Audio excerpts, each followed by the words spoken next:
March 13 kita unang nakita, 2014. Landiyan ka lang, 1,829 days. From that moment.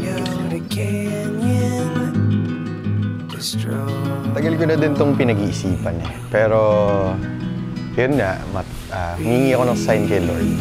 Tapos, isang gabi,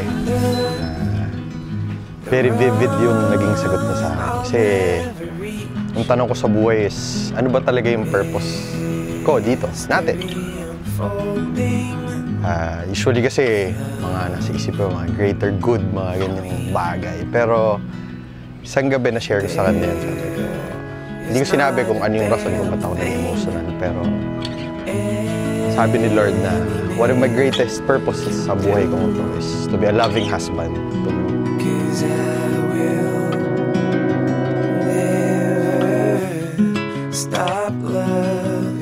Message siya out of the blue sa akin about my engagement kasi newly engaged din ako. Then, he was asking about the ring. Sabi ko, bakit magpo-propose ka na? Sabi niya, well, may balak na. And then, doon ako na surprise and excited at the same time kasi he's my best friend during college. So, I'm happy for him na he's doing this big step. At sa ngayon, nadagdagan muli ang aking anak na babae. Kaya, welcome to Team Soriano. Monique, Tristan. Congratulations, Monique. Congrats, ha. Happy kami ni mama nyo. At, ayan. Sana maging maligaya kayo. Bleeding in a foxhole. Hope is all you got. In valleys of the shadow.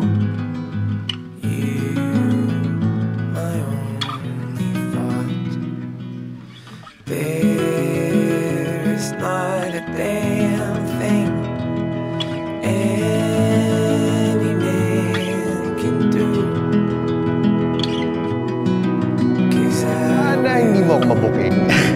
Kasi magaling ka sa ganyan eh. Magaling kang makaramdam eh. So, yun. Sana, I don't want it to be perfect naman eh. Sabi mo nga, ayaw naman natin. We just want to live in the moment.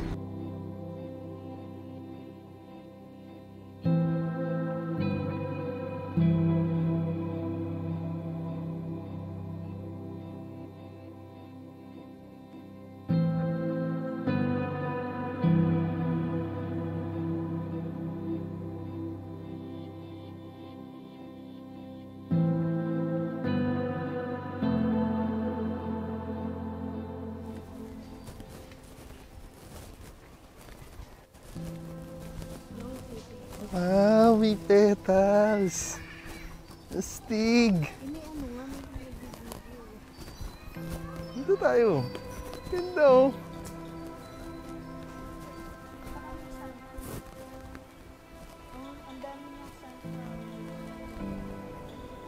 Baby, taka lang. Ano yan? Meron akong pin-repair para sa iyo. Ano to? Natatandaan mo kung gano'n na tayo matagal? Ano to? Ano ba yung first anniv natin? Yung may binigay ako sa yung letter? Yung sa 1 Corinthians. Natandaan mo ba? Tapos, March 13 kita unang nakita. 2014. Wait lang, ka lang. 1,829 days. From that moment to this moment. May pinrepare ako. May pinrepare ako sa'yo, Wing! Ito yun. The first time I laid my eyes on you. Turn and converse. I wanted to. But then, there's a guy whom I thought was with you. Good thing I was mistaken. Oh, English. Because it's you I wanted to pursue. The acquaintances, we became friends. Late night drives, impromptu getaways. We discovered each other in so many ways. Your mind, your beauty, and personality. But I fell in love with your heart. I remember you said it was too early. We had ways of talking that filled up the evening. Talks over coffee, snacks, and booze. About ideas, friendship, spirituality, and family. We connect even in astrology. I get on your nerves and you get on mine, but we get along great the rest of the time. Opposite in so many ways, but then God made His ways. Naalala mo yung line ko? The so-called imperfection of yours is what makes you beautiful as you are. I love everything about you and everything that you're not. You are a part of me.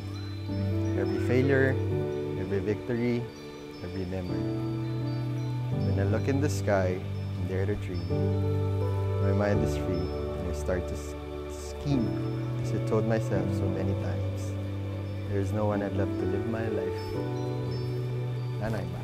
Wala. Chela mo ni Cruz. Hindi nga. Gago mo.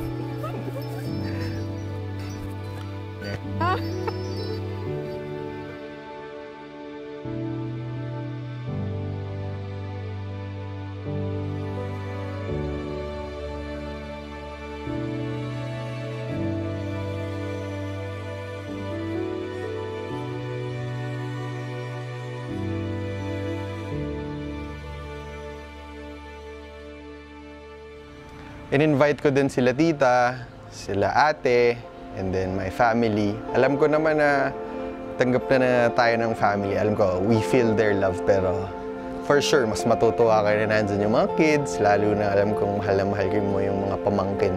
Well, natin na. And yun, looking forward to build our own family. Really.